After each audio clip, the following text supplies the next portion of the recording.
bem, explorador? O tema de hoje está no livrinho do Clube dos Investigadores, na página de número 35. É uma pergunta: por que Jesus veio a este mundo? E a resposta está no versículo da semana. Pegue a sua Bíblia, abra sua Bíblia, estude a sua Bíblia, cante. O Filho de Deus que me amou e se entregou por mim.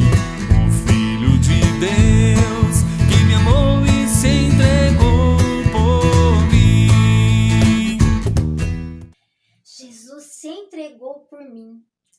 Significa que ele morreu em meu lugar. Uma vez que quem merecia morrer era eu, mas não apenas a exploradora K. Você também, uma vez que a recompensa pelo pecado é a morte eterna. Quem me diz isso é o meu manual de exploração. Está em Romanos, capítulo 6, no versículo 23. Ele diz assim: porque o salário do pecado é a morte, ou seja, a recompensa para as coisas erradas que fazemos é a morte eterna, a separação entre mim, você e o nosso Deus.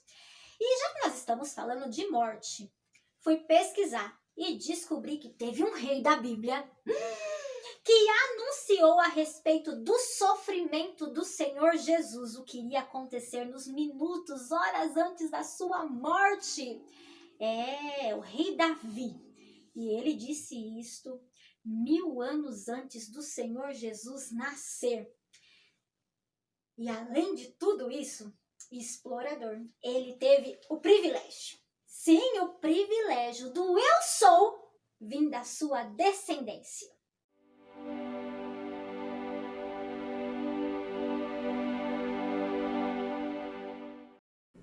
Oi crianças, tudo bem com vocês? Estamos aqui de novo com mais um Eu Sou de Jesus. E eu estou aqui para te mostrar o rei Davi.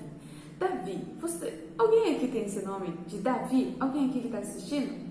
Eu não sei, mas o rei Davi era um rei muito importante na história do povo de Israel.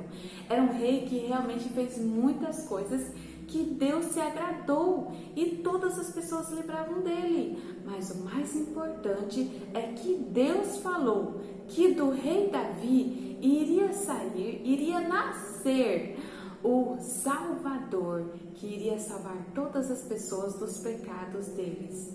Aí que entra quem é Jesus. Vamos ver os outros eu sou de Jesus que nós vimos? Nós vimos eu sou a luz do mundo, eu sou o caminho, a verdade e a vida, eu sou o bom pastor. E agora nós vamos ler em Apocalipse 22, o versículo 16.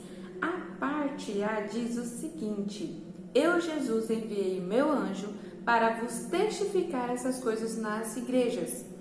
Eu sou a raiz e a geração de Davi.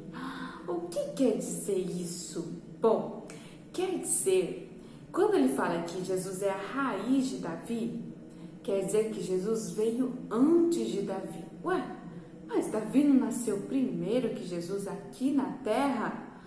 Sim, aqui na terra, mas Jesus já existia antes. Ele já estava aqui e ele estava com o Pai. E através dele todas as coisas foram criadas.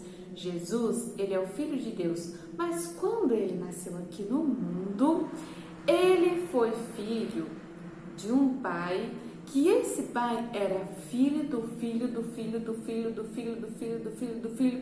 Conta aí, 28 vezes. Foi tanto de tempo que demorou para que Jesus nascesse aqui como filho de Davi, da geração de Davi. E isso quer dizer que o Salvador Jesus nasceu da família de Davi. É isso que está dizendo nesse versículo. Jesus é a raiz, ele estava antes de Davi e ele também nasceu depois para a salvação. Isso quer dizer que Jesus é muito maior do que o rei Davi. Davi Davi, ele lutou grandes guerras, fez grandes coisas, escreveu salmos e ele agradou muito o coração de Deus. Mas muito maior do que Davi é o nosso Salvador, Jesus Cristo, porque ele mesmo diz: eu sou a raiz e a geração de Davi. Ele é muito maior do que o rei Davi. Que bom que você está comigo até hoje e eu espero você na próxima. Não esquece, eu sou de Jesus. Tchau! Explorador, se você já pegou o seu manual de exploração, abra junto comigo aí em Salmo, de número 22, no verso 1. Olha o que o rei Davi escreveu. Ele disse assim: Deus meu, por que me desamparastes? Você se lembra desta frase? Quem disse isso muitos anos depois? O próprio Jesus disse isto. Mas não foi apenas isso que Davi escreveu. Não! Olha o que ele relata também em Salmo 22, no verso 18. Ele conta até mesmo o que fizeram com as roupas de Jesus. Diz assim: dividiram as minhas roupas entre si e lançaram sortes pelas minhas vestes. Ele relatou o que fariam com a sua roupa, o que Jesus diria, mas ele também nos conta o que deram para Jesus beber. Sim, está no Salmo de número 69, aqui no verso de número 21. Ao contrário, puseram fel em meu alimento e vinagre me ofereceram quando estava com sede. Explorador. Você sabe aonde o Senhor Jesus disse estas palavras, onde tudo isso aconteceu? Aonde fizeram sorte com a sua roupa e deram vinagre a ele? No Gólgota. Você sabe o que é o Gólgota? Ou melhor, Calvário, tem o mesmo significado. Bem, vem do aramaico. E na própria Bíblia, quando você lê, ele já dá a tradução. Porque se você procurar, vai dizer que Gólgota é caveira. E quando você lê na Bíblia, ele vai dizer Gólgota, lugar da caveira. Mas, exploradora Ká, o que é isso? Fala logo! É um monte, criançada, explorador, que ficava do lado de fora dos muros de Jerusalém. E quando as pessoas olhavam de longe, parecia uma caveira humana. Você pode imaginar como deve ter sido o sofrimento de Jesus? Não foi fácil. Porque você precisa se recordar que Jesus, ele veio em forma humana. Ele sentia dores. Você já parou para pensar? O que Jesus disse lá na cruz?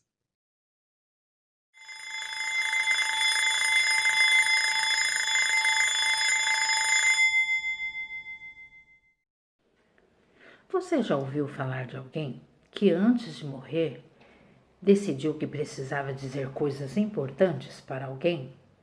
Você sabia que Jesus, antes de morrer pelos nossos pecados, também disse coisas muito importantes? A Bíblia nos conta que Jesus havia passado a noite anterior junto a seus discípulos mais próximos e, após ser traído, foi abandonado por estes também. Jesus foi levado ao Gólgota, o local onde iria ser crucificado pelos nossos pecados. Junto a Jesus estavam sendo crucificados 2 ladrões. A Bíblia diz que muitos passavam, zombavam e riam de Jesus. Você acha que Jesus sentiu ódio ou raiva dessas pessoas? Não, muito pelo contrário. Jesus, naquele momento, pede ao Pai por eles, dizendo: Pai, perdoa-lhes porque não sabem o que estão fazendo. Não bastasse aguentar a zombaria daquelas pessoas, Jesus precisou aguentar também a zombaria de um dos ladrões, que dizia: se tu és o Cristo, salva-te a ti mesmo e a nós também. Mas o outro ladrão o repreendia, dizendo: não temes a Deus, mesmo estando na mesma situação? Nós estamos aqui porque merecemos, mas este nada fez. Aquele ladrão creu que Jesus era o perfeito Filho de Deus. Muitos estavam ali para acompanhar a crucificação de Jesus. Entre essas pessoas estavam a mãe de Jesus e o discípulo a quem Jesus amava. Jesus viu o sofrimento de sua mãe, com certeza. E ao olhar para ela diz: mulher, eis aí o teu filho. E ao discípulo amado: eis aí a tua mãe. Jesus queria consolar a mãe, dizendo que ela estaria amparada.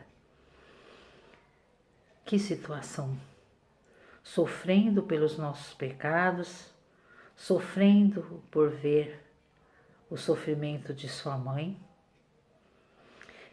e ainda sentindo todo o desamparo por parte do Pai. Neste momento, Jesus diz: Deus meu, por que me desamparaste? Eu imagino que Deus não estava conseguindo contemplar todo o nosso pecado sobre o seu Filho amado ali na cruz. Que situação triste por causa dos nossos pecados. Jesus ainda diz: tenho sede. Vocês acham que deram água para Jesus beber? Não. Ao invés disso, deram vinagre. A Bíblia diz que Jesus bebeu. E após beber, Jesus declara: está consumado. Jesus estava dizendo: completei a obra. Os pecados da humanidade estão pagos. A Bíblia diz que Jesus curvou a cabeça. E neste momento, Jesus ainda diz: Pai, nas tuas mãos entrego o meu espírito. Jesus morreu sim, como diz a palavra. Lá em 1 Coríntios está escrito que Cristo morreu pelos nossos pecados segundo as Escrituras, que foi sepultado, mas ressuscitou ao terceiro dia segundo as Escrituras. Jesus derramou seu sangue precioso naquela cruz por causa dos nossos pecados. Ele foi morto, sepultado, mas a Bíblia nos traz uma grande notícia, que ao terceiro dia ele ressuscitou. Que bom saber que Jesus nos amou a ponto de dar a sua vida por nós, não é mesmo? É explorador. E a Bíblia nos diz que o Senhor Jesus precisava morrer para que eu e você pudéssemos um dia ter a oportunidade de ter a vida eterna. Ele precisava derramar o seu sangue. Quem nos conta isso está aqui no livro de Hebreus, no capítulo 9, no versículo 22. Diz assim: de fato, conforme a lei, quase todas as coisas são purificadas com sangue, e sem derramamento de sangue não há remissão. Explorador, o Senhor Jesus, ele se entregou na cruz. Ele deu a sua vida por mim e por você.